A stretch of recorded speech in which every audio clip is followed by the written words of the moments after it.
Swastiastu.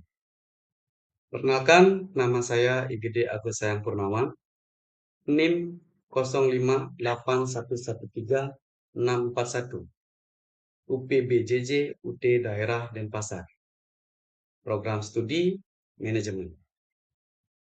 Pada kesempatan hari ini, saya ingin mempresentasikan perkembangan agama Hindu, zaman Brahmana, zaman Upanishad, perbedaan pendekatan, dan relevansi dalam kehidupan modern.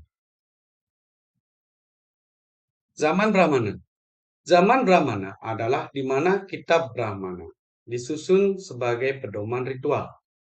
Jadi, bisa kita katakan zaman Brahmana merupakan periode kehidupan beragama sangat menekankan ritual dan upacara keagamaan yang disebut dengan yatna. Ciri-ciri utama. 1. Yatna.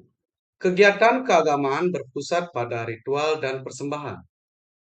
Yang kedua, dominasi kaum Brahmana. Kaum Brahmana yang berwenang memimpin ritual keagamaan. Yang ketiga, formalistik dan kaku. Mantra, tata cara, dan sesaji harus sesuai karena kesalahan kecil diyakini membuat gagal ritual tersebut. Yang keempat, tujuan transaksional, yaitu tindakan untuk mendapatkan pahala duniawi seperti swarga, keturunan, kesehatan, atau krama kanda. Zaman Upanishad merupakan reaksi atas ritualisme berlebihan pada zaman Brahmana. Pada zaman Upanishad, ajaran agama Hindu mulai berkembang ke arah filosofis, mendalami pengetahuan batin, serta hubungan Brahman atau Tuhan dan Atman Guru sejati. Karakter utamanya. 1. Karakteristik. Menekankan pemahaman jnana, pengetahuan, dan meditasi. Yang kedua, filosofis utama. Pencarian hakikat sejati, yakni konsep Atma atau jiwa, sama dengan Brahma atau Tuhan, yang pada dasarnya satu. Yang ketiga, pergeseran fokus. Dari ritual eksternal, fisik, menuju spiritualis internal atau batin. Keempat, tujuan untuk mencapai moksa atau kebebasan tertinggi atau penyatuan Atma dan Brahman. Analisis perbedaan pendekatan zaman Brahmana dan zaman Upanishad. Pada zaman Brahmana, menekankan pendekatan ritualistik, yaitu 1. Fokus pada ritual dan upacara ayatnya. Kedua, kaum Brahman sangat penting memimpin upacara ayatnya. Ketiga, tujuan kemakmuran duniawi dan kesempurnaan diri. Keempat, bersifat transaksional atau jual dan beli.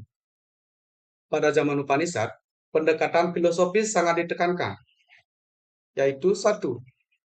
Tidak bergantung pada ritual, lebih menekankan pada pengetahuan dan meditasi. Yang kedua, memperkenalkan konsep Atman atau jiwa dan Brahman atau Tuhan. Ketiga, tujuan moksa dan relasi Brahman. 4. Bersifat penyatuan dan pembebasan duniawi. Relevansi dalam kehidupan modern. Kedua pendekatan ini tidak saling meniadakan, justru saling melengkapi hingga saat ini. Ritual tetap dilaksanakan sebagai bentuk tradisi dan ibadah, memberi struktur simbol dan keteraturan dalam beragama. Tanpa ritual, agama tidak akan terbentuk. Pemahaman filosofisnya, memahami filosofis penting agar tidak hanya menjalankan ritual secara formal. Kedua, memahami makna ajaran suci dan nilai spiritual. Yang ketiga, menunjukkan kesadaran diri, pengendalian emosi, dan perilaku bijak. Jadi kesimpulan reflektif kedua zaman tersebut, zaman Brahmana mengajarkan kita tentang disiplin, bentuk, dan struktur agama.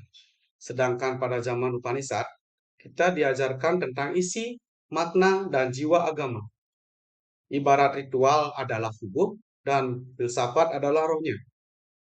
Tubuh tanpa roh akan mati, sedangkan roh tanpa tubuh tidak akan bisa hidup. Keduanya saling melengkapi satu sama lain.